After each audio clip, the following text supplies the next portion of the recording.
Welcome to another episode of NBS Konnect. As usual, I'm with Sabrina and Danze. Okay. So anyway, today we're going to talk about privacy settings. We're going to talk about cybersecurity, and we'll end with an expert telling us about content on social media. So don't go anywhere. Enjoy the show.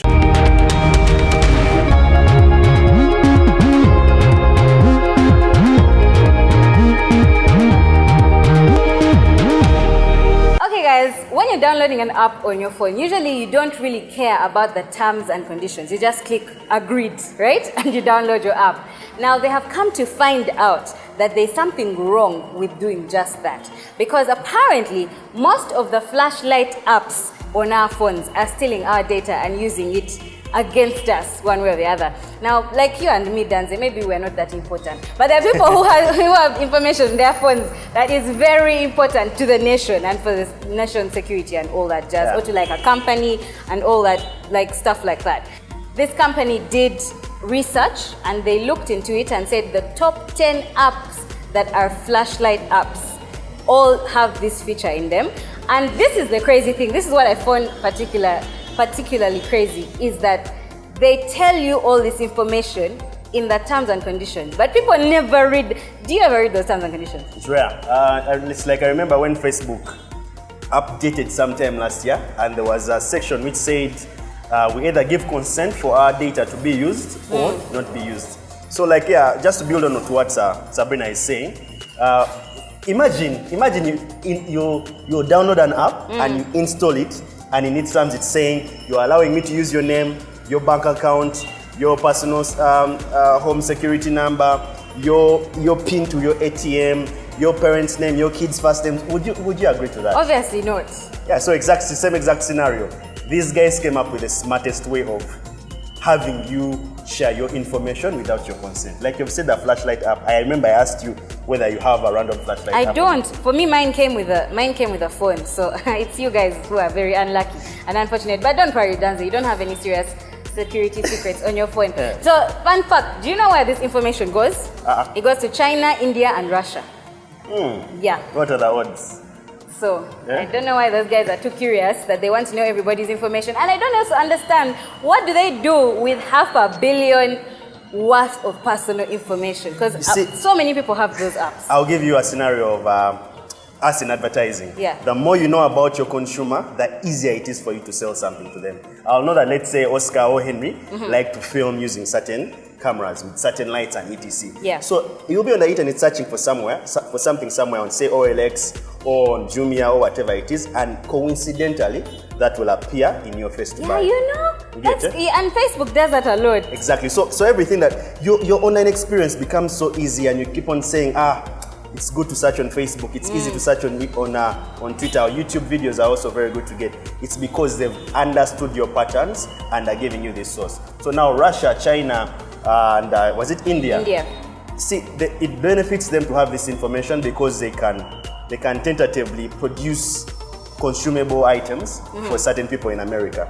Okay, given this information, how do you feel about having these apps or like having your information stolen? How do you feel about that? Do you think that it is a necessary evil? As an advertiser, as someone in marketing, I'll be comfortable having this data. I won't lie to you guys.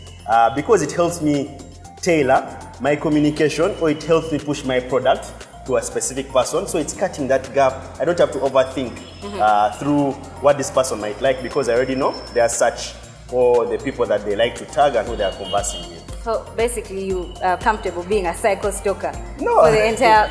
Listen guys, there's a way to prevent this though, and that is possibly the best news. One, you can either delete that app, restore factory settings, and this will clear all the information on your phone. So you have to make sure you backed up this information somewhere so that you don't have to lose it. And then you put your phone back on, it doesn't have the flashlight app, and you go and you buy a torch, your torch, and you use that. Secondly, you can also try reading the terms and conditions. I never read those terms and conditions, that's the fact. But I think that we expose ourselves to so much simply just by clicking agreed. Who has time to read that? Yeah, so every time you see check for an installation from unsure sources, you need to either be sure about that or not. Because if you're on the Play Store or the Apple Store, they clearly tell you approved app or app from ABCD people. Get it? Yeah. Yeah, so it's some of the things that you need to consider before you download. It could even be a music app. Yeah, so it could be anything. So be very keen on those things. Otherwise, you're giving out your data to those stocky guys, like she's accusing me of being. Such as him. So, okay, now let's move on. Facebook has introduced a cool new feature that's going to help us. You know, sometimes I would wake up in the morning, I find I've been tagged, I have like 1,000 notifications, I don't know what's going on.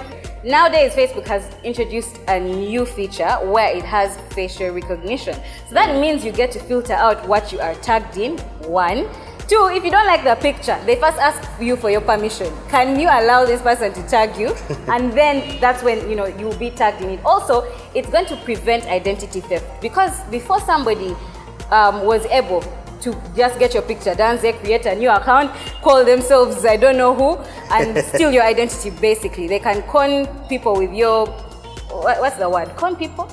I think it's called, in most social media platforms, like when you're reporting abuse or anything, they'll ask you, they'll give you options. They will say, is this person impersonating someone or someone you represent? Exactly. So people previously were doing that a lot. They were catfishing people's Facebook pages. However, now they will inform you, Danze, that somebody is trying to use your photo as their DP or as their profile picture. So make sure that you go check it out, and then maybe that's when, if you can give them permission, that's when they can use it. Otherwise, no.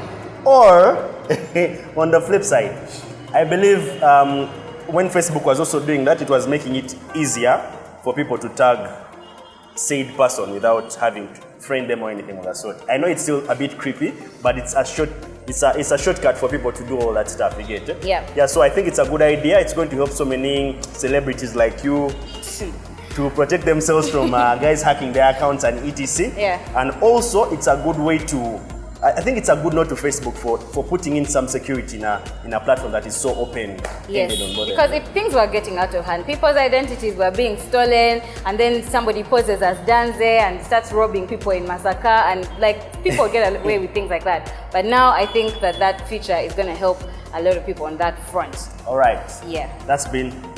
For the first time, I've been moved by your. Yeah, I try. Don't go anywhere. You're still watching NBS Konnect. We'll be right back with a movie of the week and some good stuff on content.